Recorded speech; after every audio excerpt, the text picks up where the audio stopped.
11. Pour l'heure, notre ordre du jour appelle l'examen de 2 missions de contrôle. D'abord, le rapport d'application de la loi du 30 novembre 2021 visant à lutter contre la maltraitance animale et conforter le lien entre les animaux et les hommes. Mesdames Anne-Laurence Pétel et Daniel Simonet, rapporteurs. Et puis la présentation de la communication du groupe de suivi sur l'inflation, M. Xavier Albertini et Mme Aurélie Trouvé, rapporteurs. Qui ne sont pas encore là.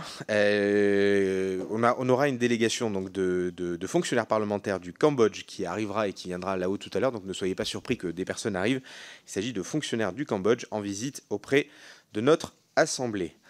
Mesdames Anne-Laurence Pétel et Daniel Simonet, vous avez la parole.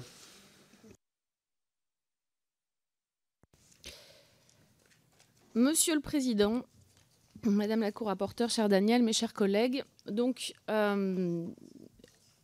nous allons aujourd'hui avec Daniel Simonet, ma co-rapporteure, vous présenter ce rapport de la mission d'application de la loi visant à lutter contre la maltraitance animale et à conforter le lien entre les animaux et les hommes. Donc cette loi elle a été votée il y a 1 an et elle constitue vraiment une étape fondamentale dans l'histoire de la protection animale en France, comme l'ont rappelé de nombreuses personnes entendues dans le cadre de nos auditions. À cette occasion, je fais une petite parenthèse pour remercier vraiment nos collègues qui, pour certains, ne sont plus dans cette mandature. Loïc Dombreval, Aurore Berger, Corinne Vignon ici présente, Laetitia Romero-Diaz notamment, j'en oublie, Dimitri Houbron, voilà, et j'en oublie très certainement, mais qui ont vraiment œuvré dans le groupe d'études bien-être animal pendant la précédente mandature. Et ce travail a été un travail, une vraie co-construction. Notre rapport d'application, il se concentre, c'est sa vocation, sur les 10 articles de loi qui nécessitaient des textes réglementaires d'application, décrets ou arrêtés. Cela ne doit pas occulter le fait que 40 articles sur les 50 de la loi sont d'application directe. Ces articles, ils ont une importance majeure. Il nous paraissait également essentiel de le rappeler. Pour ne citer que quelques exemples de ces 40 articles qui sont d'application directe, nous avons renforcé les peines en cas de maltraitance animale. Nous avons interdit certaines pratiques inacceptables comme les manèges japonais. Et nous avons mis fin aux élevages de visons destinés à la fourrure. Il n'y a plus en France aujourd'hui d'élevage de visons. Nos travaux ont été menés en bonne intelligence avec Daniel Simonet et je tiens à la saluer et la remercier pour ce travail commun. Et notre travail a donc essentiellement porté sur les 10 articles de la loi qui nécessitaient la publication d'un décret ou d'un arrêté pour être pleinement appliqués. Nous avons décidé de vous présenter, alors ça c'est pour un petit point de méthode, nos travaux de manière dynamique, l'une exposant les principaux éléments d'application d'un des chapitres, et ensuite l'autre reprenant la parole brièvement pour en exposer un commentaire possiblement plus critique. Cela étant dit, nos différences d'analyse, en fait, elles tiennent en fait davantage de l'appréciation ou de l'interprétation politique que de la divergence, parce que nous partageons l'essentiel, voire la totalité du constat que nous avons fait et des recommandations que nous formulons dans ce rapport. Donc, concernant l'application du premier chapitre sur lequel je vais me concentrer, Daniel Simonet se concentrant sur le chapitre 3, il faut saluer le travail du ministère de l'Agriculture et de la Souveraineté alimentaire qui a pris l'essentiel des textes nécessaires à l'application de ces articles. Donc, 3 décrets ont été publiés. Le premier, le décret numéro 2022-10-12 du 18 juillet 2022 relatif à la protection des animaux de compagnie et des équidés contre la maltraitance animale. Celui-ci permettait l'application des articles 1er, 18, 19 et de certaines dispositions de l'article 10. Le décret numéro 2022-1179 du 24 août 2022 qui est relatif à la formation des gestionnaires de fourrières en matière de bien-être des chiens et des chats qui permet l'application de certaines dispositions de l'article 7. Le décret, enfin, troisièmement, 2022-1354 du 24 octobre 2022, qui, lui, est relatif à la protection des animaux de compagnie et prévoit des dispositions portant sur l'encadrement des associations sans refuge et sur les contraventions pour non-respect des nouvelles dispositions visant la protection des animaux de compagnie et des équidés. Un 4e décret, enfin, est en cours de préparation. Il s'agit d'un décret en Conseil d'État relatif au contrôle par les annonceurs ou les services de communication au public des informations d'identification contenues dans les offres de cession. Donc il faut souligner que l'essentiel du chapitre 1 est appliqué. Et plusieurs points pourront néanmoins être creusés dans le cadre du rapport d'évaluation qui sera sans doute rendu 3 ans après la promulgation de la loi. Je pense notamment au délai de 7 jours qui est institué par la loi entre la délivrance du certificat et la cession de l'animal. Ce délai de 7 jours, il a fait l'objet de retours contradictoires de la part des associations, mais sur le terrain, on a entendu, enfin personnellement, j'ai entendu d'autres sons de cloche. Les associations trouvant que ce délai de 7 jours ne leur permet pas de délivrer des animaux, en tout cas de les mettre à l'adoption rapidement. Et de notre côté, du terrain, moi j'ai entendu que ce délai de 7 jours, il était de toute façon automatiquement appliqué puisqu'on ne donne jamais à l'adoption un animal tout de suite à la première visite. Par ailleurs, concernant le premier décret, donc la liste des espèces concernées par le certificat d'engagement et de connaissance fait l'objet de critiques. Elle paraît aux yeux des associations restrictive, mais elle est aussi l'objet d'un recours devant le Conseil d'État qui a été introduit par le PRODAF, le syndicat des professionnels de l'animal familier, qui conteste en fait l'inclusion des lagomorphes dans cette liste. Les lagomorphes sont donc les lapins qui ne sont pas des lapins d'élevage alimentaire en fait. Sur ce point encore, il nous paraît judicieux en fait de laisser vivre ces dispositions avant d'en faire un bilan et avec davantage de recul dans le cadre du rapport d'évaluation. Je souligne aussi que sur de nombreux points, le ministère a pris ou envisage de prendre des textes infraréglementaires, des circulaires ou des instructions qui favoriseront la bonne application du texte par l'ensemble des acteurs. 2 textes réglementaires font défaut pour l'application du premier chapitre. Le premier concerne la liste positive. Il faut un décret et un arrêté relatif à cette liste positive qui doit en fait énumérer les animaux non domestiques pouvant être détenus comme animaux de compagnie ou dans le cadre d'élevage d'agrément. C'est en fait une disposition de l'article 14. Sur ce point, il est effectivement essentiel que ces textes soient pris et qu'ils respectent bien l'intention de départ du législateur, c'est-à-dire qu'ils présentent une liste exhaustive des animaux concernés et non une liste dite négative des animaux qui ne pourraient être détenus comme animaux de compagnie. En fait, c'est un enjeu important d'encadrement strict de cette liste qui nous paraît être aussi un point de vigilance. Deuxièmement, sur ce qu'il reste à appliquer, l'article 25 nous paraît essentiel tant à Madame Simonet qu'à moi-même, puisqu'il doit permettre aux élèves d'être sensibilisés à l'éthique animale concernant les animaux de compagnie dans le cadre de l'enseignement moral et civique. Ça nous paraît être un point essentiel et il prévoit que les volontaires du service national universel soient amenés à étudier le rapport entre l'homme et l'animal sous le prisme philosophique et scientifique. Ces enseignements, cette sensibilisation, pour nous, sont des gages d'une approche plus juste de la question des animaux dans notre société pour les générations futures et du rapport entre l'homme et l'animal qui était quand même compris dans le titre de cette loi. Nous n'avons pas pu entendre directement le ministère de l'Éducation dans le cadre de nos éditions, mais il nous a été confirmé par les autres ministères que ces dispositions n'étaient pas mises en œuvre et que les travaux ministériels n'étaient pas achevés. Donc il nous paraît important d'insister là-dessus et d'avancer sur l'application de cet article 25. Alors, je le soulignais également en introduction, au-delà de sa seule application, la loi a permis vraiment de faire évoluer la sensibilisation du public à la cause animale. Et ça, c'est extrêmement important. C'est-à-dire que la France, en tant que grande nation européenne, avance sur ces sujets de la protection animale et de la lutte contre la maltraitance des animaux. C'est un signal extrêmement fort et c'est aussi une forme d'exemple à donner.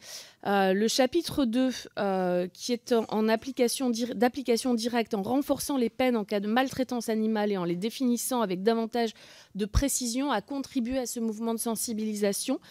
On a constaté, le ministère de l'Intérieur nous a fait passer ces chiffres, 30% de signalements de maltraitance, donc une augmentation entre 2016 et 2021, et 17% entre 2020 et 2021. C'est à la fois préoccupant, ça peut paraître extrêmement préoccupant, ça peut aussi témoigner d'une moindre tolérance du public à la maltraitance animale et donc d'une meilleure volonté du public et en tout cas d'une plus grande sensibilité du coup à aller porter auprès des autorités, auprès de la police et de la gendarmerie ces cas d'actes de maltraitance. Et je pense que cette augmentation, elle relève ça aussi, c'est-à-dire l'appétence du public à ne plus tolérer ce genre d'actes.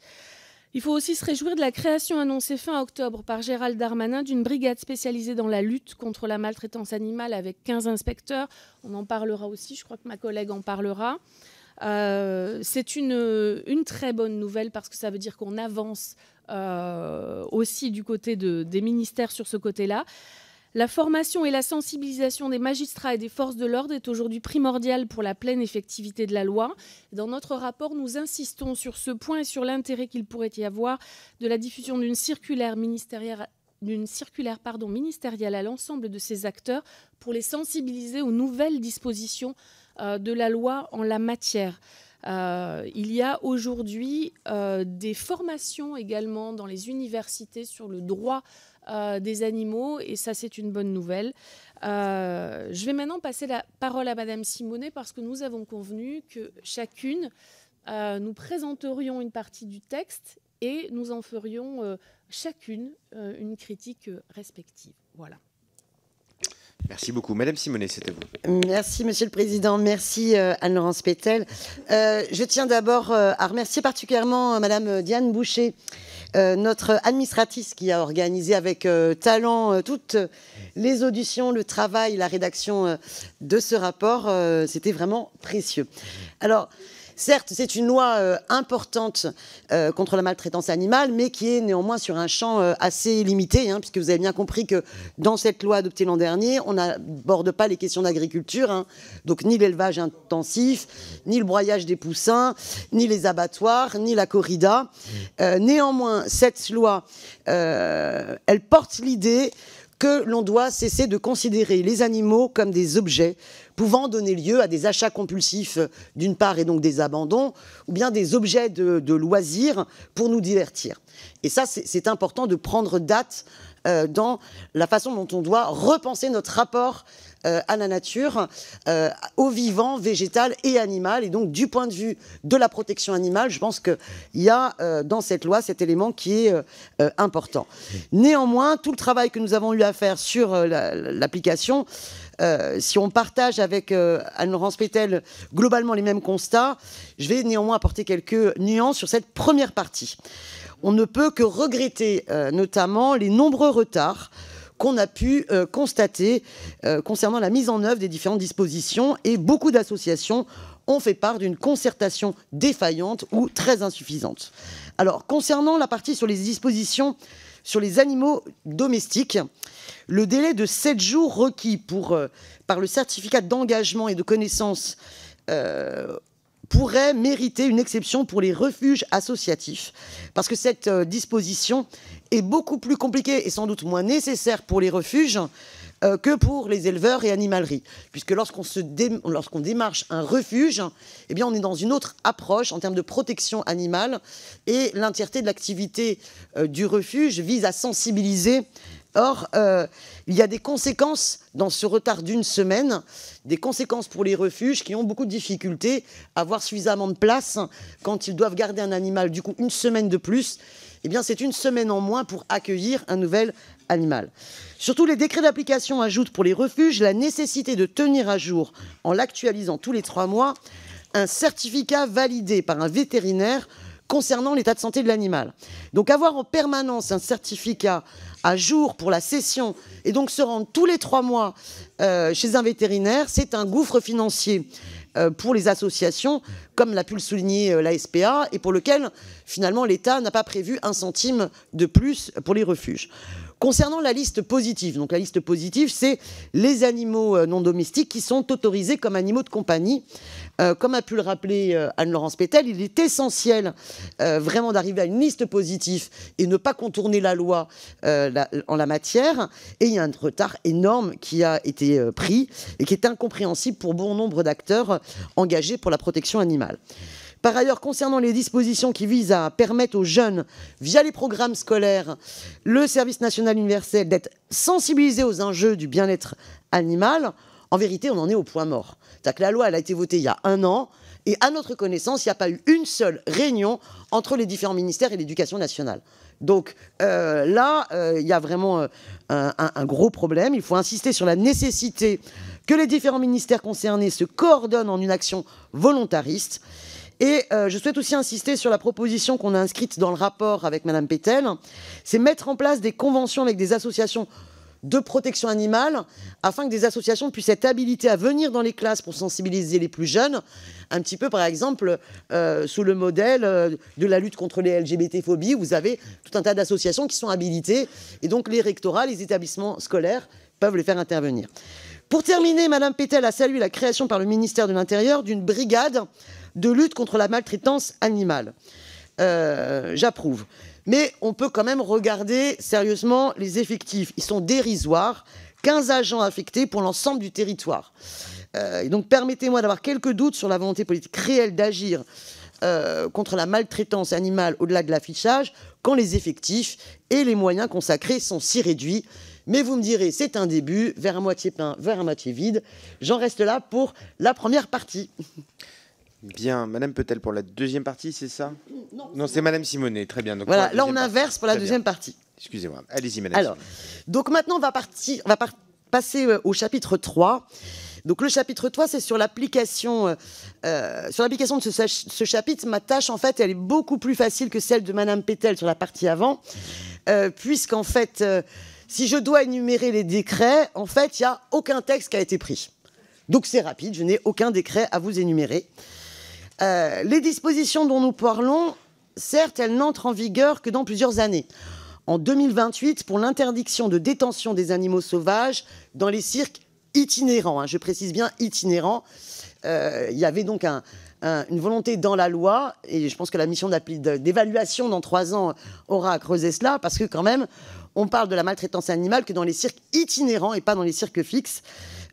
Donc, pour les cirques itinérants, ça n'entrera en vigueur qu'en 2028, et en 2026 pour la fin de la détention des cétacés dans les delphinariums.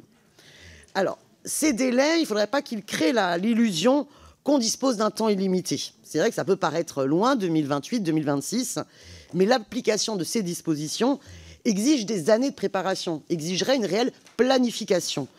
D'autant plus qu'on a constaté à quel point, pour certains acteurs, ils pouvaient être hostiles à leur mise en œuvre.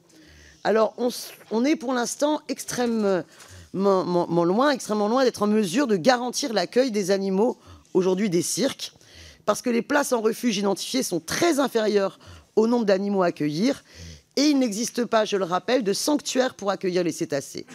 Donc les conditions sont loin d'être réunies, et le sentiment d'avoir le temps d'y travailler est trompeur, parce qu'en fait, on est déjà en retard, et très en retard.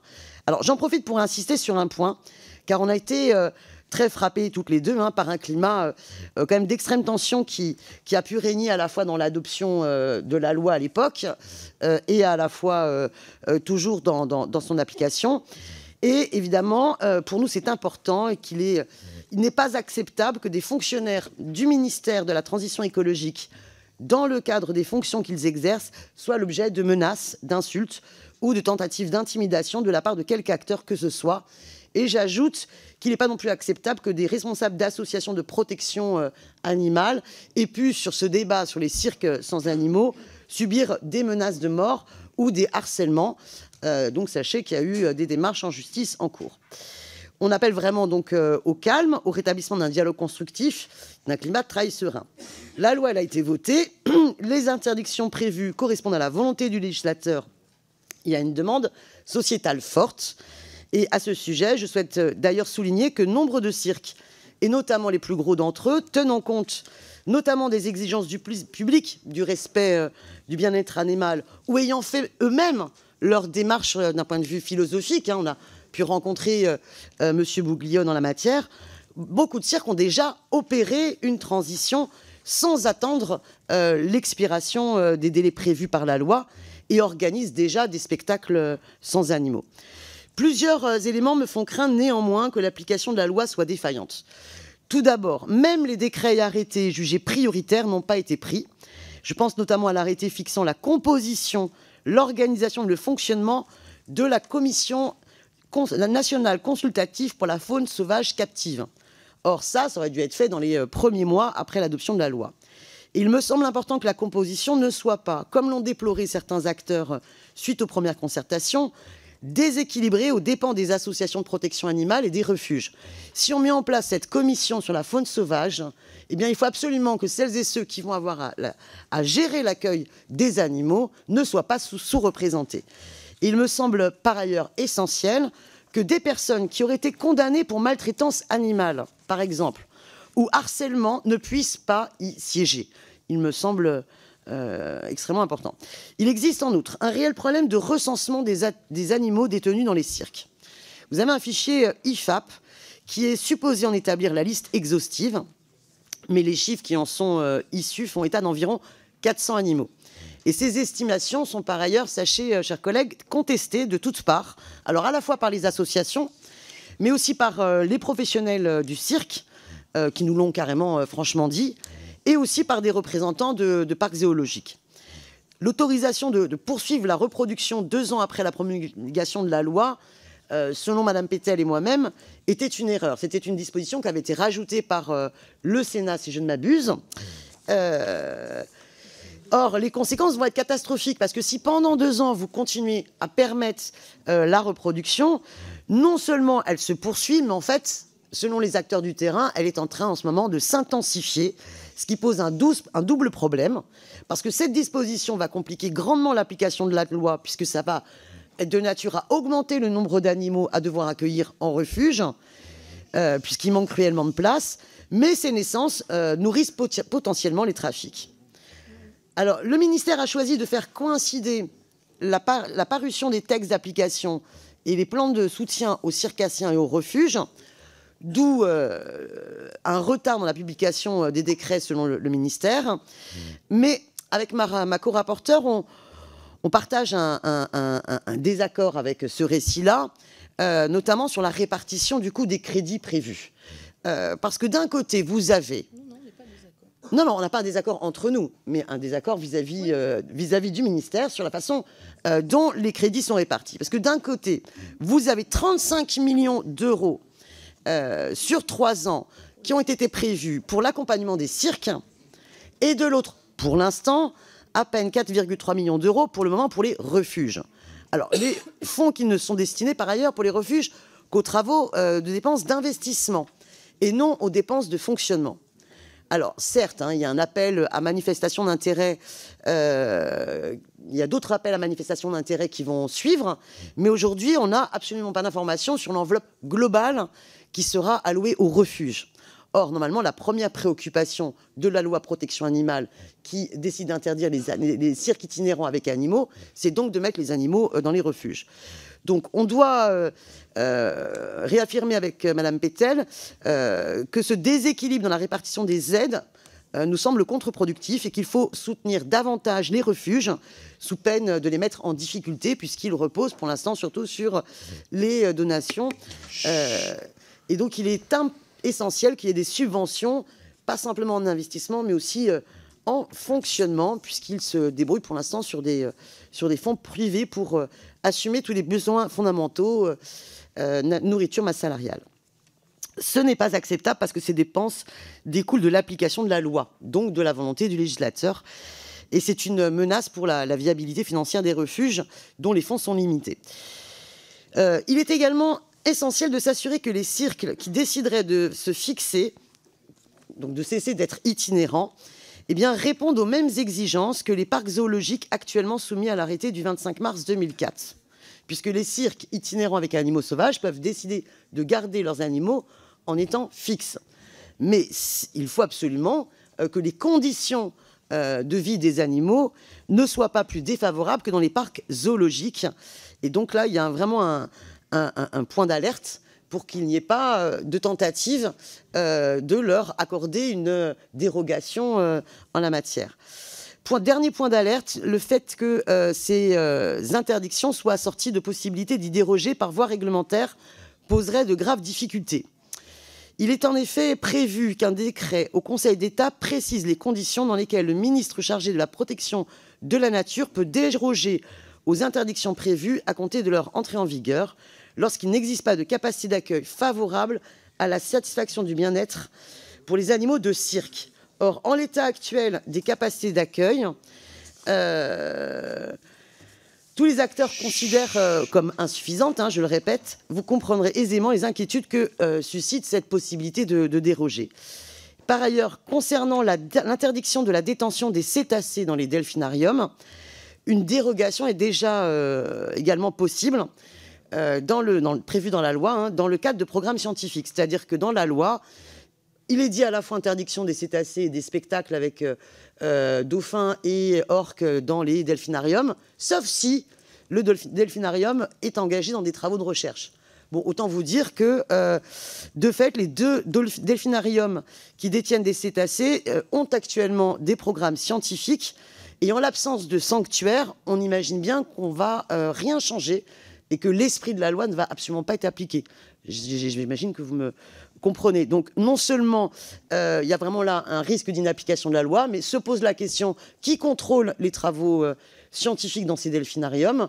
Et là, n'y a-t-il pas une totale hypocrisie à prétendre qu'on va interdire les spectacles avec cétacés? Or, on prévoit déjà les dérogations pour qu'il n'y ait pas de modification. J'en arrête là et je laisse Madame Petel compléter sur cette partie et je vous remercie. Merci Madame Petel, vous allez compléter. Chers collègues, si on peut écouter nos rapporteurs, ça serait vraiment sympa pour eux. Il y a un bourdonnement, je ne sais pas si c'est moi ce matin, mais j'entends un bourdonnement permanent. C'est très désagréable et c'est pas très sympathique pour nos rapporteurs. Madame Petel, allez-y. Je suis d'accord avec Monsieur le Président, il y a un bourdonnement, genre on se croirait dans une ruche, mais on n'a que le bourdonnement, on n'a pas la production du miel, donc c'est quand même problématique. Si vous produisez du miel, vous pouvez bourdonner. Merci. Donc, sur ce chapitre 3, notamment, je vais être un tout petit peu plus nuancée sur certaines choses, notamment le fait qu'il n'y ait pas eu les décrets parus aujourd'hui. Il faut quand même saluer une chose, c'est que, déplorer une chose, c'est la pression qui est mise notamment par le milieu des circassiens sur le ministère, sur les ministères, mais sur le ministère de la transition écologique en particulier. La rapporteure l'a rappelé, ma co-rapporteure l'a rappelé, les menaces qui pèsent sont inadmissibles vis-à-vis de fonctionnaires. Donc les choses ne se font pas dans la tranquillité, l'apaisement et la sérénité. Et c'est quand même très problématique. La deuxième chose, c'est que cette loi a toujours prévu un accompagnement des circassiens pour pouvoir demain changer de métier ou faire autre chose. En tout cas, se passer des animaux sauvages, ça ne se fait pas comme ça en claquant des doigts. Et il faut reconnaître que les ministères ont souhaité ne pas faire paraître les décrets avant d'avoir fourni cet accompagnement et en tout cas prévu cet accompagnement. C'est ce qui est chose faite depuis peu de temps, mais on a effectivement ces 35 millions et ces différentes dispositions, une dizaine, qui sont prévues pour accompagner le monde circassien. Donc traiter l'aspect humain en parallèle de la condition animale, c'était la condition aussi pour faire paraître ces décrets. Je suis d'accord notamment sur la balance à inverser en matière de financement et convaincue que la certitude d'assurer les conditions de mise à l'abri des animaux, c'est-à-dire mettre plus d'argent sur les refuges, eh bien, ça facilitera l'accompagnement des hommes et en tout cas l'intégration dans l'esprit des circassiens que oui, leurs animaux seront pris en charge, donc ils doivent les rendre avant 2028 ou en tout cas s'en séparer avant 2028. Si les conditions ne sont pas garanties en 2028 de pouvoir mettre ces animaux à l'abri, dans la tête des circassiens, il ne sera pas intégré qu'ils doivent s'en séparer. Donc, on doit inverser le rapport financier parce que beaucoup de ces circassiens étaient aussi des gens qui avaient un autre métier avant et qui, on nous l'a dit aussi, pourront assez facilement se reconvertir. Donc, c'est quelque chose qu'il faut aussi prendre en compte.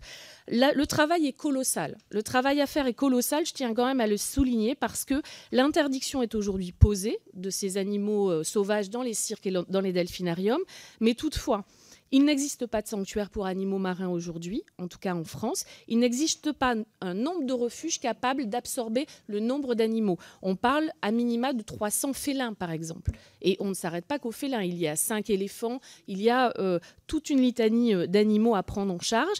Et les zoos, il faut le savoir, ne prendront pas en charge ces animaux puisque les zoos n'accueillent que des animaux menacés et de race pure, puisqu'ils font partie de programmes de conservation d'espèces. et que de nombreux animaux sont des animaux croisés dans les cirques, issus de croisements. Donc les zoos ne les prendront pas en charge. Donc il faut tout créer et dans les meilleures conditions. Le recensement fichier IFAP, la grande difficulté, c'est que les circassiens eux-mêmes ne déclarent pas leurs animaux pour certains. Il faut souligner une chose, la crise Covid a permis un meilleur recensement puisque les aides pour nourrir les animaux étaient conditionnées au fait qu'ils soient inscrits au fichier IFAP. Donc ça a permis d'avoir un meilleur recensement et un recensement plus précis. Sur la reproduction pendant 2 ans, j'abonde. C'était une mesure et une demande du Sénat. Vous savez que pour co-construire une loi et au moins pour la faire voter, il faut générer du consensus. Et c'est là que quand même je me permettrai une petite remarque. Il n'y a effectivement pas l'élevage dans cette loi. Il n'y a pas non plus la chasse. Il n'y a pas non plus la corrida. C'est peut-être pour ça qu'on a réussi à la voter, en fait. C'est parce qu'il n'y avait pas tout ça. Et que pour faire avancer la condition animale, pour faire avancer la lutte contre la maltraitance animale, il faut accepter de renoncer pour avancer un petit peu et pour faire un pas, qui en fait est un grand pas aussi. Mais on a vu le fiasco avec la PPL Corrida il y a quelques semaines. On ne trouve pas de majorité dans la radicalité. Ça n'est pas possible. Donc il faut accepter à un moment donné des compromis, parfois qui ne sont pas forcément très acceptables pour tout le monde, notamment cette disposition du Sénat sur la reproduction autorisée pendant 2 ans. Ce n'est pas une bonne mesure, mais c'est certainement une mesure qui nous a permis de voter cette loi. Bien, merci mesdames les rapporteurs pour cette présentation. Je vais donc passer aux orateurs inscrits, aux orateurs de groupe. On se donne 3 minutes maximum par orateur et puis éventuellement un rebondissement côté rapporteur qui peut aller donc jusqu'à 4 minutes maximum. Madame Vignon, vous commencez pour le groupe Renaissance. Merci Monsieur le Président. Mesdames les rapporteurs, je tenais tout d'abord à vous féliciter pour votre excellent travail et pour la production de ce rapport que j'ai lu avec plaisir et beaucoup d'attention. Le 18 novembre 2021, le Parlement a adopté définitivement une proposition de loi visant à renforcer la lutte contre la maltraitance animale. Ce texte, voté par une large majorité de parlementaires, vise à assurer la meilleure protection des animaux de compagnie et à mettre fin à la captivité d'animaux sauvages. Marqué par un souci à la fois d'ambition et de pragmatisme, le texte a permis l'adoption de mesures fortes, parmi lesquelles l'interdiction de la détention et le spectacle d'animaux sauvages dans les cirques itinérants et les delphinariums à horizon 2028, l'interdiction de la vente des chiens et chats en animalerie dès 2024, la fin des élevages de visons d'Amérique pour leur fourrure ou l'important renforcement des sanctions concernant les actes de maltraitance animale. Signe que cette loi a su prendre en compte l'urgence de la situation des maltraitances en France, 40 articles sur les 50 qui la composent ont pris effet immédiatement. Je tiens à ce titre à saluer l'engagement clair et constant de la majorité sur ces questions, et ce, en dépit des réticences fortes de nombreux acteurs concernés, notamment ceux issus de la communauté circassienne. Le rapport d'application de cette loi ne manque pas de souligner les effets positifs de ce texte, qui sont nombreux. On peut notamment se réjouir de l'augmentation de près de 30% des signalements de faits de maltraitance, preuve que cette loi est en phase avec les attentes de la société. En dépit de ces succès, je relève 2 questions préoccupantes, que d'ailleurs vous avez relevées. Les sénateurs ont introduit dans le texte l'arrêt de la reproduction des animaux sauvages dans les cirques avec un délai de 2 ans après la promulgation de la loi. Ainsi, que penser du nombre inquiétant de naissances dans les cirques alimentant le trafic illégal en anticipation de leur interdiction? Et pour finir, qu'en est-il de la création de sanctuaires pour les animaux saisis et plus particulièrement pour les dauphins et les orques? Aussi, mesdames les rapporteurs, pouvez-vous m'éclairer sur ces points et me donner vos préconisations? Je vous remercie. Merci Madame Vignon. Mesdames les rapporteurs, qui souhaitent répondre?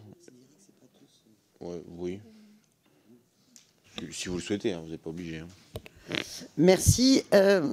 Alors d'abord, sur la question globale que vous posez, je vous répondrai en début sur on ne peut pas changer dans la radicalité. Je pense que cette loi montre toutes les limites du en même temps.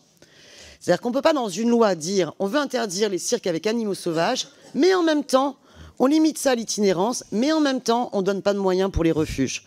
Parce que le résultat fait que, en même temps, on autorise pendant 2 ans la reproduction.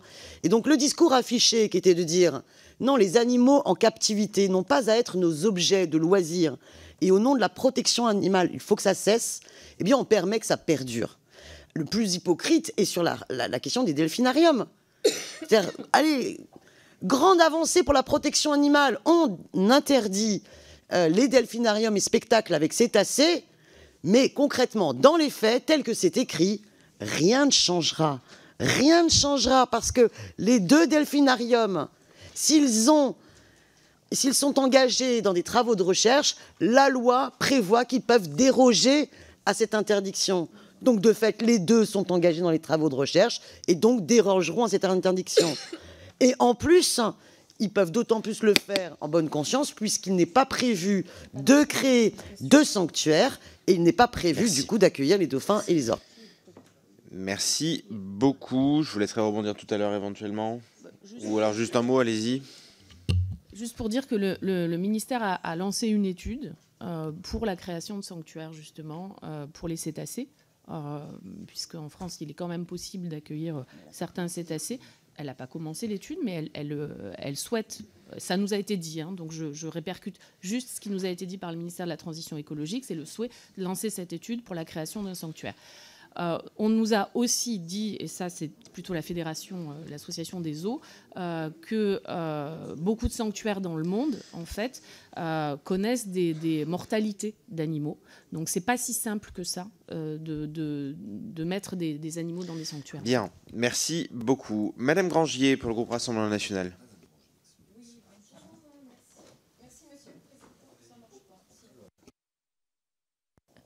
Voilà. Merci, Monsieur le Président. Merci, Mesdames les rapporteurs. Tout d'abord, nous vous remercions pour ce rapport fourni que nous saluons. Et comme vous le stipulez, ce travail constitue une étape dans la lutte contre la maltraitance animale et participe à une prise de conscience collective, enfin. Nous notons certaines avancées, mais aussi des manques. Certains décrets et arrêtés n'ont pas été publiés ou apparaissent sans objet, comme vous l'avez démontré. Malheureusement, il existe des situations non abordées et dramatiques qui perdurent en matière de maltraitance. L'animal peut être aussi l'objet de laboratoires. Il existe dans ma région Bourgogne-Franche-Comté, dans l'Yonne plus précisément à Mézille, une structure scandaleuse d'élevage de chiens de masse destinée uniquement à l'expérimentation et donc à une vie de souffrance. Il s'agit du plus grand élevage de chiens, Golden Retriever et Beagle, pour les laboratoires français. Ce centre d'élevage n'a pas usurpé son titre de plus grand élevage de France. En effet, il renferme plus de 1500 chiens. Les animaux sont littéralement produits par des femelles assignées à la reproduction durant toute leur vie. Elles vivent dans un espace réduit et nombre de leurs chiots meurent prématurément. D'autres naissent volontairement malades en vue d'expérience. Séparés de leur mère, les jeunes chiots vivent dans des cages en extérieur sans possibilité d'en sortir. Regroupés en meute, ils sont soumis à la loi du plus fort dans l'attente de leur funeste destin. Les expérimentations qui auront lieu soit directement sur ce site, soit dans des laboratoires où ils seront envoyés, parqués dans des camions comme de vulgaires marchandises. Aucune marque d'affection n'est autorisée dans l'élevage car il ne faut pas s'attacher aux chiens et développer des scrupules. Les propriétaires ont vendu leur élevage au printemps 2021 et l'acquéreur se trouve être la tristement célèbre multinationale américaine de bioressources, entendez par là animaux produits, qui s'appelle Marshall Bioressources. Il s'agit d'un géant mondial de l'élevage d'animaux de laboratoire. Le groupe Rassemblement National de Bourgogne-Franche-Comté a dénoncé cette abomination depuis 2018, aidé par One Voice. La France est l'un des pays qui teste le plus sur les chiens en Europe. Aussi, il est nécessaire de mettre un terme aux expérimentations animales par la loi et de fermer les élevages fournissant les laboratoires comme celui de Mézille qui en est le triste symbole. Je vous en remercie. Bien, mesdames les rapporteurs, en 1 minute 30 s'il vous plaît. Ça va être assez rapide, madame. je pense que ma co-rapporteure et moi sommes d'accord sur ce sujet-là. L'utilisation d'animaux par les laboratoires, oui, ça nous choque comme ça vous choque. Donc, ça fait partie des combats à mener pour lutter contre la maltraitance animale. On est en train de regarder, mais je ne suis pas sûre de l'affirmation que vous faites de dire que la France est le pays qui teste le plus en Europe, parce que ce n'est pas non plus le pays qui a le plus de labos pharmaceutiques. C'est pas... Donc, je ne suis vraiment pas sûre de ça, donc on va vraiment le vérifier. Néanmoins, je l'ai dit tout à l'heure, hein, cette loi, elle n'a pas tout pris en compte, parce que sinon, elle n'aurait jamais pu être votée. C'est comme ça. Il faut avancer par petits pas. Les laboratoires pharmaceutiques et l'usage des animaux en laboratoire pharmaceutique de recherche, c'est un des combats à mener. Voilà. C'est tout ce que j'ai à vous dire de plus.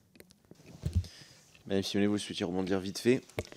Vite fait, évidemment, comme cette loi est très limitée, comme je le disais, au niveau de son champ d'application, cette loi n'aborde pas le scandale de la logique en fait productiviste capitaliste qui fait qu'on peut surexploiter les animaux comme c'était des matières premières. Donc qu'il s'agisse de l'élevage, qu'il s'agisse pour les laboratoires, enfin voilà, il y a tout un tas de sujets qui ne sont pas abordés dans cette loi. On me fait dire que par ailleurs, sur la question que vous posiez, la France est plutôt deuxième après l'Allemagne. Voilà. Très bien. Monsieur Carbra pour le groupe LFI. Disons de suite, la reconnaissance de la condition animale et juridique des animaux est un marqueur de notre humanité, surtout devant l'abysse écologique dont nous sommes les seuls responsables. Notre responsabilité face aux vivants nous force à reconnaître que oui, les animaux souffrent de nos actions et modes de vie. Élevage intensif, pêche industrielle, abattoirs, déclin de la biodiversité, destruction des milieux naturels, tests en laboratoire, chasse et spectacle. Or, nous pensons, chez les Insoumis, que le progrès de la condition humaine est indissociable de celle des animaux, et cette mission d'application permet de voir ce qui a été fait depuis la loi de lutte contre la maltraitance animale de 2021. Elle nous ouvre la voie sur une vraie réglementation qui a été saluée par les associations et que nous pouvons saluer aussi. Et je prendrai quelques exemples. L'aggravation des peines pour violences envers des animaux, qu'il s'agisse des mises à mort, d'actes de cruauté ou de violences sexuelles. Ces sévices qui sont inacceptables et criminels sur des êtres humains le sont aussi pour des animaux. La sensibilisation dans le cursus scolaire à l'éthique animale nous permet de sortir doucement d'une culture qui banalise la souffrance des êtres vivants qui nous entourent. Enfin, la vente des chiens et des chats en animalerie qui va grandement aider les animaux abandonnés à trouver des familles d'accueil. Certes, nous voyons de grands progrès.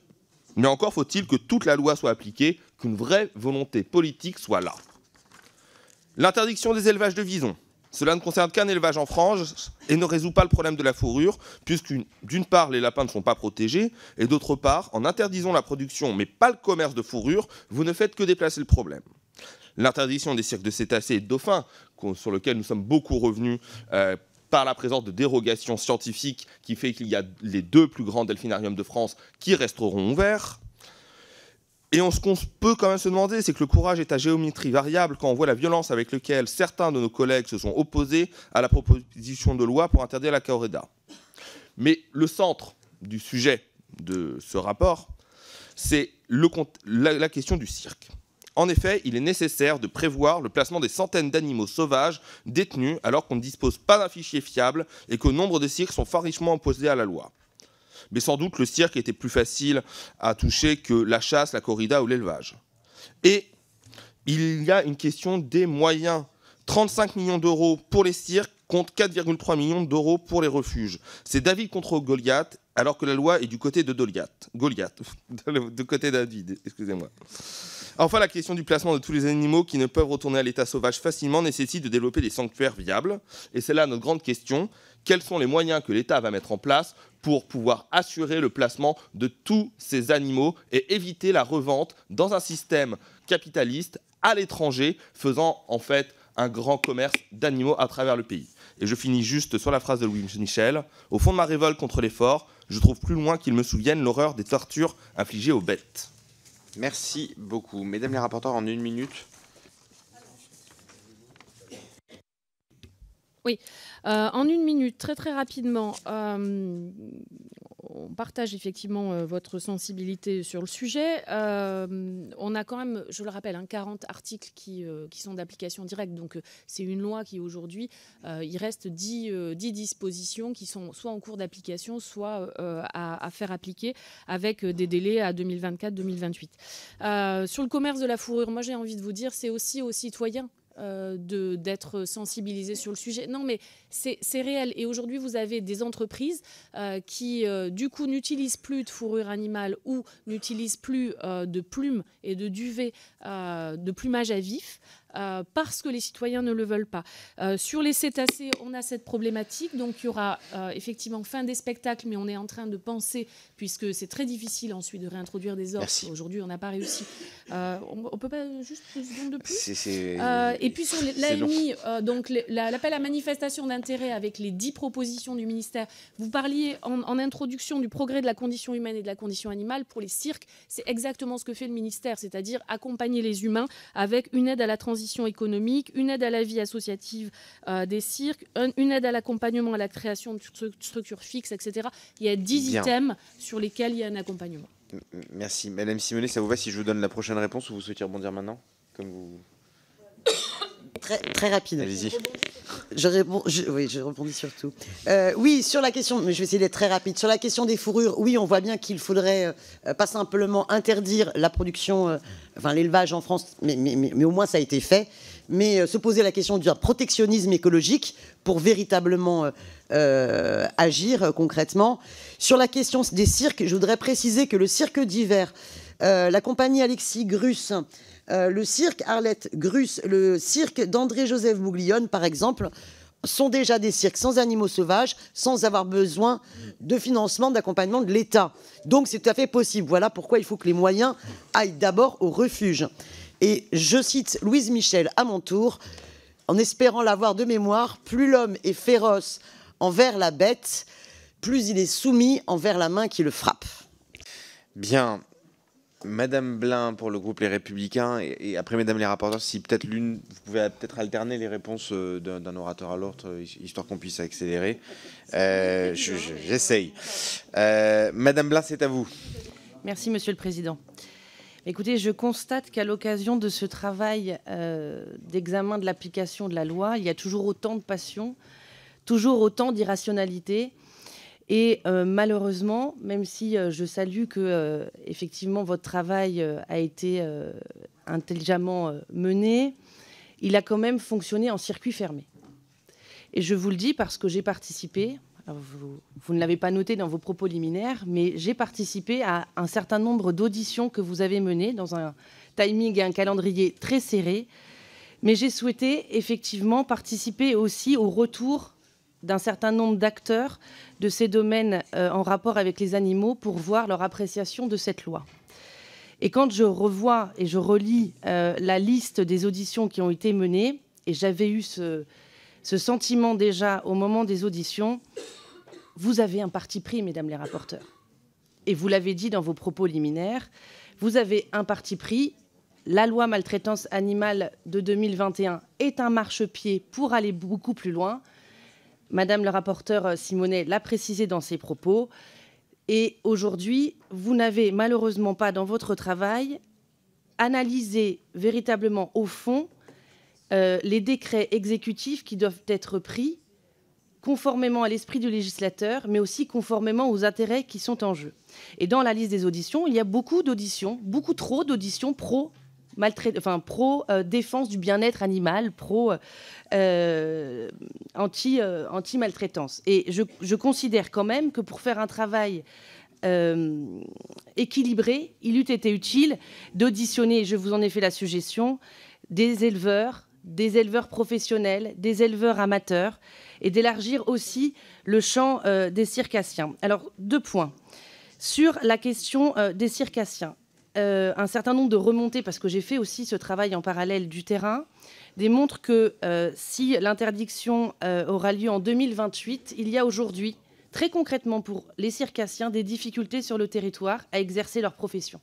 Nous sommes confrontés, dans un certain nombre de collectivités, à une interdiction totale de travail pour ces circassiens. Donc ils sont aujourd'hui dans une certaine détresse. Et vous mentionnez des attaques qui auraient été les leurs, mais je vous indique, Madame Simonet, qu'au moment du vote de la loi, que j'ai été la seule députée à ne pas voter, j'ai été moi-même victime d'attaques des associations que vous défendez aujourd'hui. Et ces attaques à l'encontre d'un élu de la République, Madame le rapporteur, sont inadmissibles. J'aurais aimé que vous le signaliez également. Et la réalité, c'est que dans le texte qui a été voté en 2021, les circassiens n'ont absolument jamais été auditionnés par le ministère. Et donc aujourd'hui, voilà, vous entendre sur cette question. Sur la question des éleveurs, j'aurais aimé que vous approfondissiez cette question de la liste positive. Merci, madame. La liste positive, aujourd'hui, pose des difficultés pour les éleveurs amateurs. Et j'aimerais que vous nous en parliez parce qu'il y a véritablement pour eux, pour ceux qui aiment vraiment les animaux, des difficultés d'application et des craintes réelles. Bien, merci beaucoup. Une de nos rapporteurs souhaite-t-elle réagir? Madame Petel. Oui, rapidement, il n'y a pas de parti pris, c'est un rapport d'application. Donc un rapport d'application, c'est objectif, on regarde si la loi elle est appliquée, elle n'est pas appliquée. Non, non, mais c'est objectif, elle est appliquée ou elle n'est pas appliquée. Donc là-dessus, je pense qu'on est objective sur le fait que le chapitre 3 n'est aujourd'hui pas appliqué, le chapitre 1 est plutôt en cours ou appliqué, et 80% de la loi est appliquée. Sur les auditions, en fait, on a eu à peu près les mêmes que celles qui ont permis l'écriture de la loi. En fait, on est allé rechercher les mêmes interlocuteurs. Les circassiens aujourd'hui, sachez qu'ils ne s'emparent pas des mesures qui sont déjà ouvertes pour pour entamer leur mutation et leur transformation avant la fin du délai. Donc voilà, il y a un problème de volonté. Merci beaucoup. Madame Babot pour le groupe Modem. Merci Monsieur le Président. Je tiens tout d'abord à remercier les deux rapporteurs pour leur travail et l'exigence qui en ressort concernant ce sujet majeur qu'est le bien-être animal. Les Français attendent de nous une action résolue en la matière. 70% des électeurs considéraient le bien-être animal comme un thème important lors des précédentes élections présidentielles et législatives. Cette loi de 2021 est une étape majeure dans la lutte pour le bien-être animal en France. Elle porte plusieurs engagements du président de la République. Elle acte la reconnaissance instituée en 2015 des animaux comme des êtres doués de sensibilité. Cette loi va loin, néanmoins. Certaines mesures les plus symboliques, vous l'avez relevé à plusieurs reprises, nécessitent une préparation lourde qui mobilise de nombreux acteurs et des financements importants. Je pense notamment à l'interdiction des animaux non domestiques dans les cirques ou les delphinariums. D'autres mesures comme l'établissement d'une véritable stratégie de lutte contre les animaux errants ou la sensibilisation des jeunes à l'éthique animale nécessitent également une attention particulière de plusieurs services de l'État. La politique ou le bien-être animal est donc une politique transversale qui souffre aujourd'hui d'un manque de vision globale. Pour y répondre, la création d'une délégation interministérielle à la protection et au bien-être animal pourrait permettre de spécialiser l'action de l'État en la matière et de coordonner les différentes mesures légales et réglementaires. Aussi, je voudrais votre avis sur ce sujet. Par ailleurs, vous l'avez évoqué, de nombreux sujets n'ont pas été intégrés à cette loi. Au-delà des sujets que vous avez listés, cette loi ne traite pas des enjeux liés à l'élevage de chiens et chats, et réalisés par des professionnels et parfois par des particuliers qui utilisent leurs animaux de compagnie comme une rente, en les faisant reproduire autant que possible jusqu'à 2 fois par an. Enfin, la loi définit l'obligation d'avoir une fourrière par EPCI à minima. Il serait également pertinent de réfléchir à une obligation d'avoir un centre d'accueil permanent ou refuge dans ce même territoire pour garantir le bien-être et la santé des animaux. J'espère que cette législature sera l'occasion d'aborder ces questions, comme celle, enfin, des tarifs appliqués par les vétérinaires. Merci pour vos réponses. Merci beaucoup. Qui souhaite répondre? Madame Simonet? Allez-y. Oui, alors c'est toujours difficile parce qu'en fait, comme on est sur une commission d'application de la loi, notre rôle, c'est vraiment de voir article par article, est-ce qu'il y a les décrets, est-ce qu'il y a les arrêtés, et est-ce que l'esprit de la loi a bien été respecté. Moi, j'assume complètement, je suis une députée France Insoumise, j'ai été élue sur un programme, donc quand j'étudie et je participe à la mission d'application de la loi, j'y vais avec toutes mes convictions telles que j'estime comment on doit défendre l'intérêt général, et donc là, la cause, c'est la protection animale est une cause d'intérêt général. Donc je ne cherche pas une pseudo-objectivité qui ferait que on ne devrait pas assumer d'avoir auditionné autant d'associations sur la protection animale. Mais si, tel est l'objet. Donc ça, c'était pour vous répondre par rapport à tout à l'heure. Par rapport aux questions que vous soulevez, oui, il y a un véritable problème sur les moyens alloués aux refuges.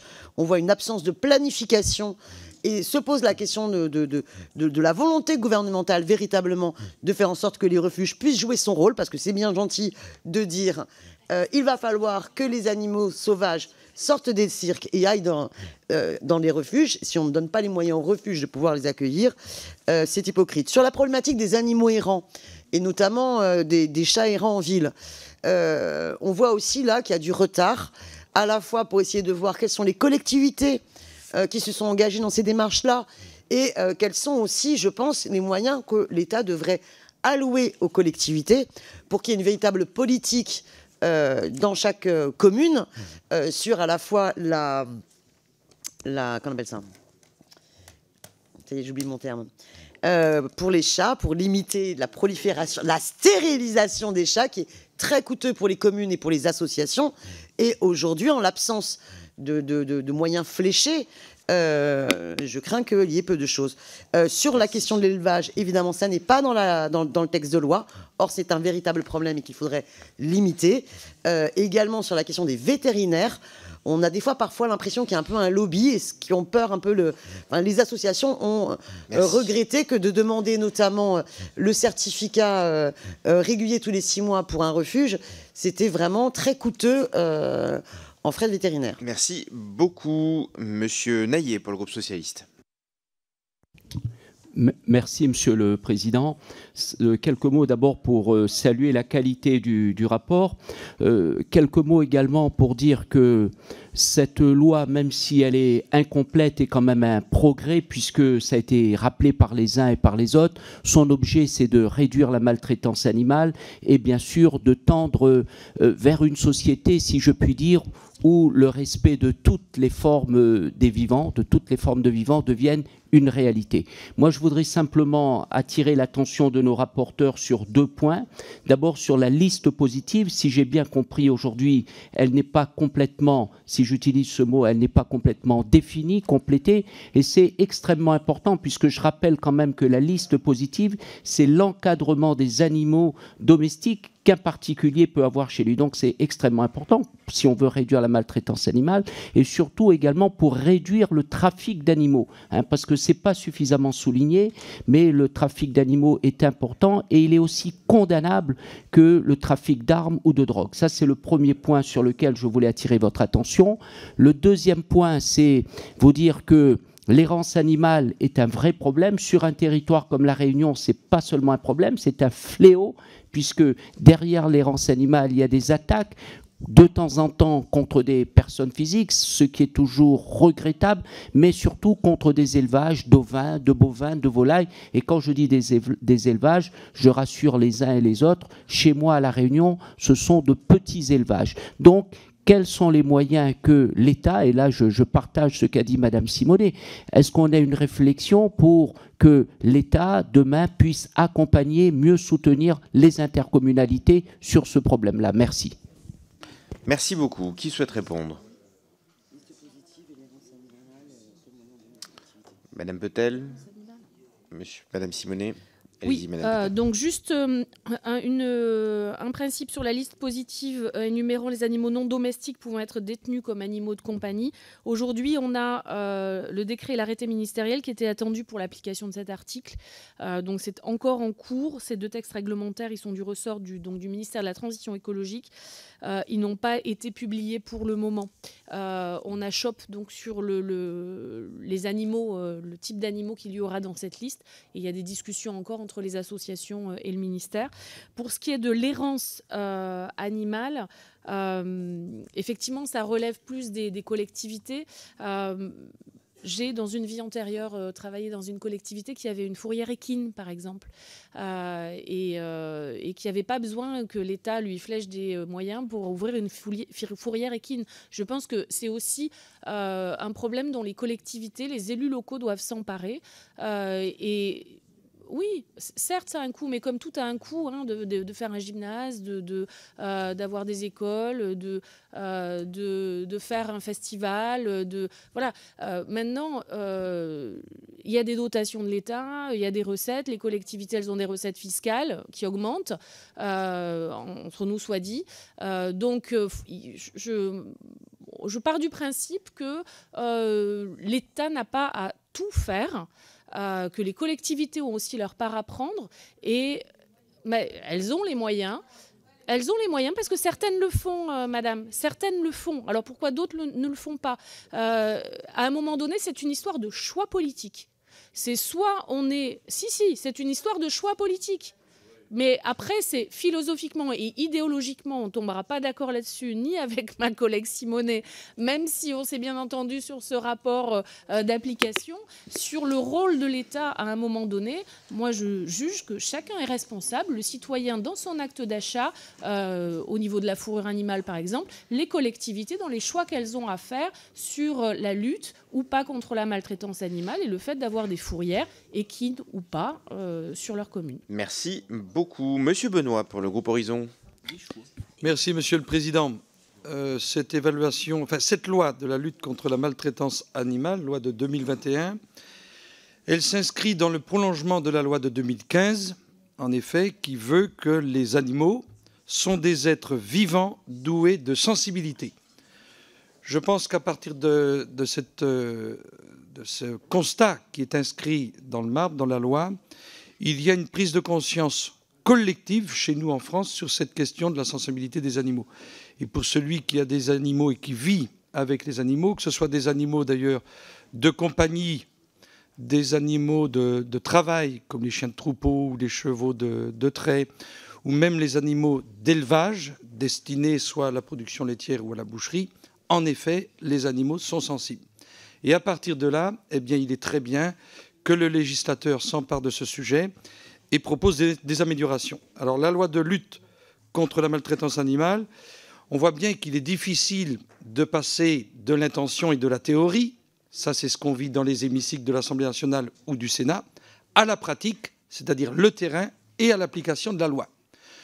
Il y a dans cette salle une génération dont je fais partie, qui sommes nés par exemple pour parler des animaux de cirque, eh bien, qui sont nés où une des attractions pour les enfants de nos générations, c'était d'aller ou d'emmener des enfants dans les cirques voir les animaux. Et aujourd'hui, grâce à cette prise de conscience collective, dans la loi, en effet, on a inscrit qu'à partir de 2028, fin des animaux sauvages dans les cirques itinérants. 2026, la fin des cétacés dans les delphinariums. 2024, la fin du commerce des chiens et des chats dans les animaleries. Et je pense que c'est une bonne chose. Moi, je pense qu'il faut qu'on travaille à partir de cette évaluation pour améliorer tout ce qui tourne autour de la naissance des animaux, le contrôle des naissances, l'identification des animaux. On a aujourd'hui la possibilité de pucer les animaux et d'avoir un suivi intégral de leur naissance jusqu'à leur mort. Et enfin, un dernier point, c'est la responsabilité des détenteurs. Je dis des détenteurs parce que on peut être détenteur sans avoir acheté un animal aujourd'hui. Et je pense qu'un animal, ce n'est pas quelque chose qui s'offre en cadeau. Je le dis parce que je le crois. En effet, un animal, ce n'est pas une chose. Et si on responsabilise les détenteurs, eh bien, les refuges, les associations qui sont en recherche de crédits pour équilibrer leur budget, dont d'ailleurs la plus grosse part des dépenses s'en vont dans les soins et les frais vétérinaires.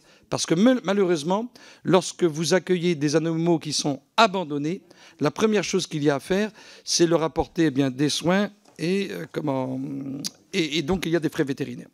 Je veux aborder un point qui est la sensibilisation des nouvelles générations aux animaux. Le service national universel, les écoles. Et je fais une observation. Est-ce que certains zoos qui peuvent être agréés. J'ai eu la chance, avec d'autres députés qui sont présents dans cette commission, de visiter le zoo de Beauval, dans les coulisses.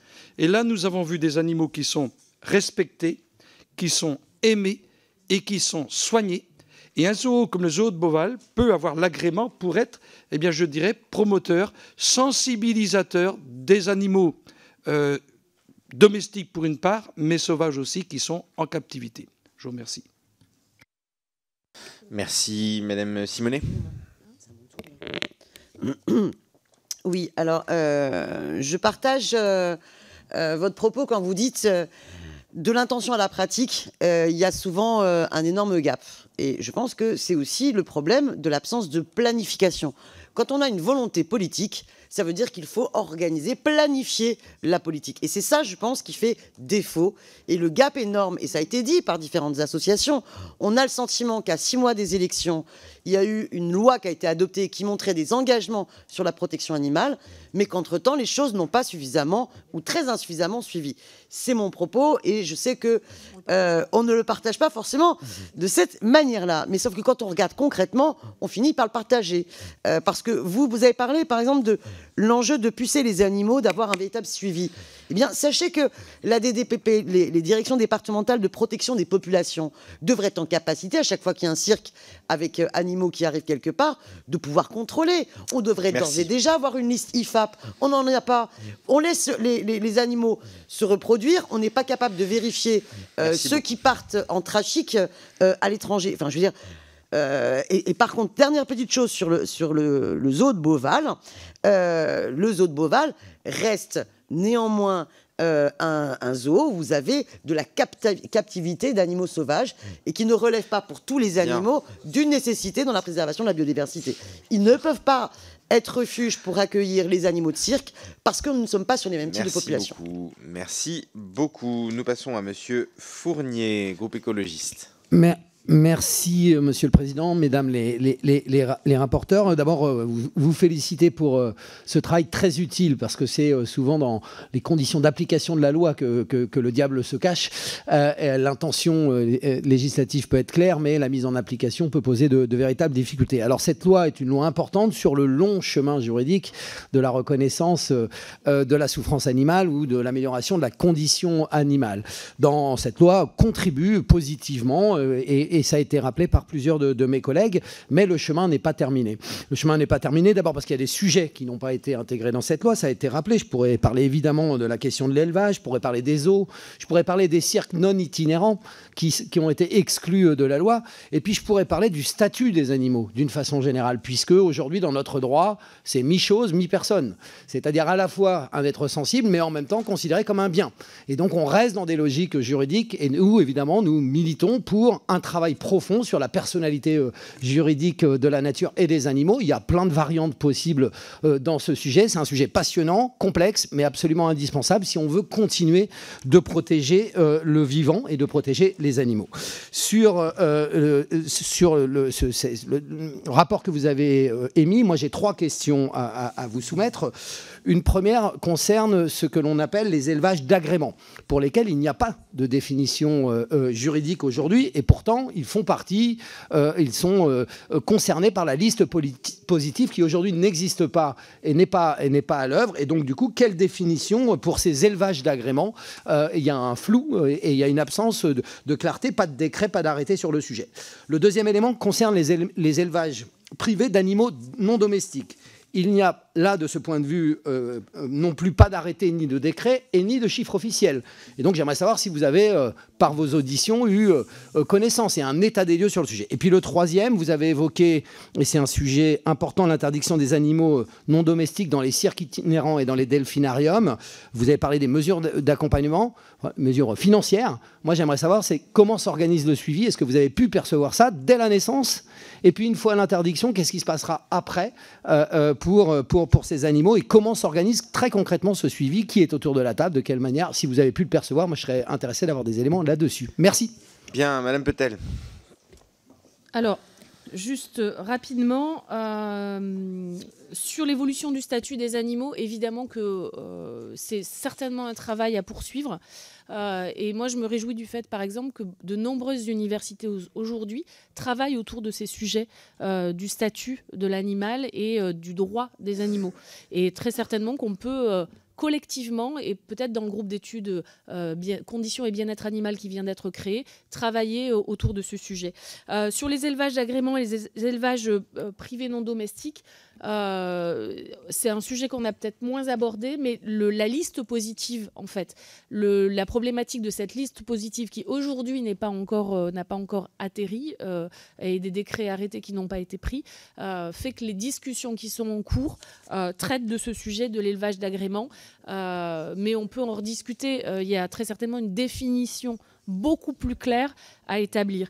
L'interdiction des animaux de cirque, c'est sur le suivi aujourd'hui est assuré par un préfet qui a été nommé pour être l'interlocuteur des circassiens sur ce sujet-là. On a, et c'est la raison pour laquelle on n'était vraiment pas d'accord avec la disposition qui a permis de laisser la reproduction continuer pendant 2 ans, c'est qu'on a une vigilance énorme et je crois qu'on a aussi des certitudes sur le fait que des reproductions en masse sont en train de se faire pour pouvoir alimenter des trafics. On a trouvé un lionceau dans une Lamborghini il y a 3 ans pour faire des selfies. Enfin, et là-dessus, on a de grandes difficultés à suivre et à identifier ces reproductions.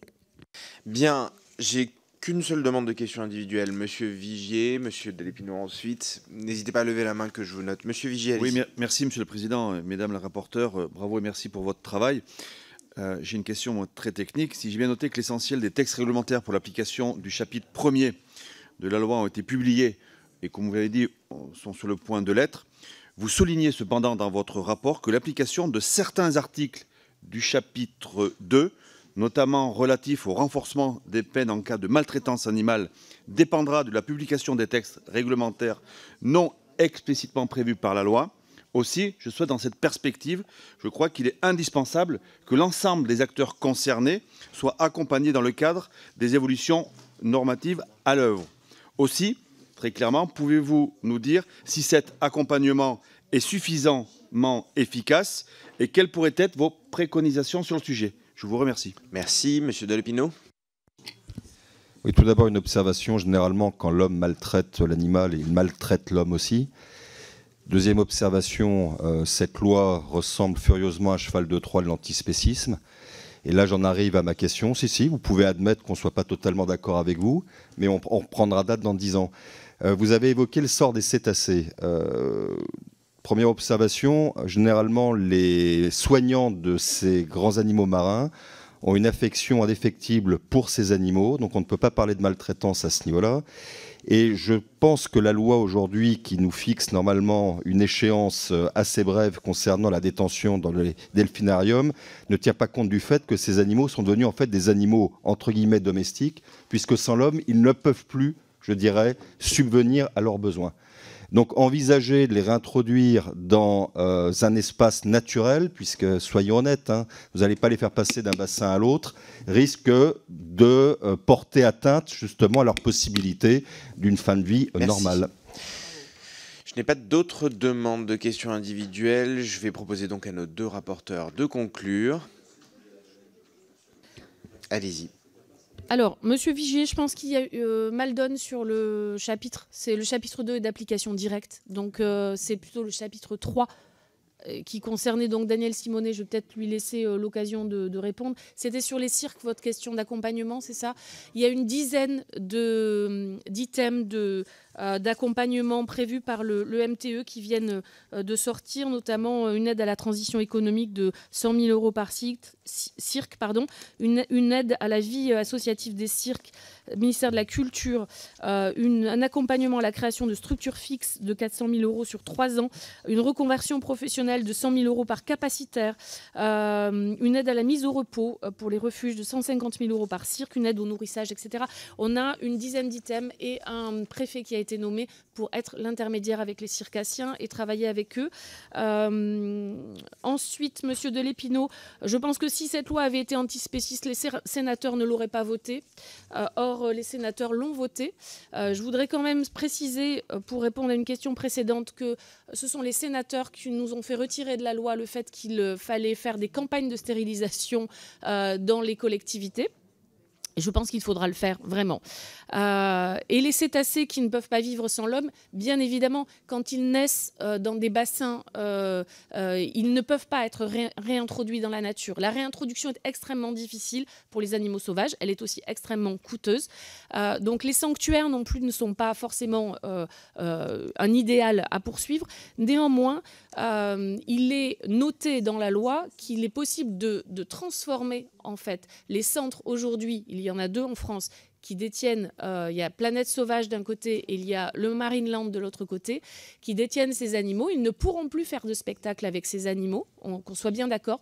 Par contre, ils pourront, devant du public, permettre de faire ce qu'on appelle des démonstrations pédagogiques qui permettent de montrer quels sont les instincts de ces animaux. C'est-à-dire les faire sauter dans un cerceau, ça ne va plus être possible. Voilà. Mais vous avez sans doute raison sur ce point-là, c'est que ces animaux seront peut-être à un moment donné laissés dans ces bassins plutôt que transférés d'abord dans un autre delphinarium en Chine ou réintroduits dans la nature, ce qui ne sera pas possible pour ces animaux-là. Merci. Madame Simonet. Oui, donc on est plutôt sur la question du chapitre 3 et sur les cirques. On est, pour compléter sa réponse, on est plutôt sur beaucoup de mesures qui ont été mises en place. Alors même qu'on a par ailleurs des gros cirques avec animaux sauvages qui ont été capables de faire la transition sans forcément tous chercher à obtenir ces aides de l'État, du gouvernement. Et par contre, on est sur beaucoup de refuges qui, eux, nous alertent sur le fait qu'ils ont besoin de moyens. Qu'aujourd'hui, les appels à manifestation d'intérêt, les amis, même s'il n'y en a eu qu'un pour l'instant de passé, les moyens alloués sont seulement des moyens en termes d'investissement. Or, si vous prenez un fauve, un éléphant ou je ne sais quel animal, la problématique qui est la plus coûteuse pour le refuge, c'est pas simplement de créer l'espace adapté. Ça va être surtout tout le personnel humain qui a la compétence pour pouvoir s'en occuper, et ensuite, évidemment, les soins et la nourriture. Et ça, il n'y a pour l'instant pas d'aide qui est prévue. Donc ça, c'est un véritable problème que nous soulevons dans ce rapport.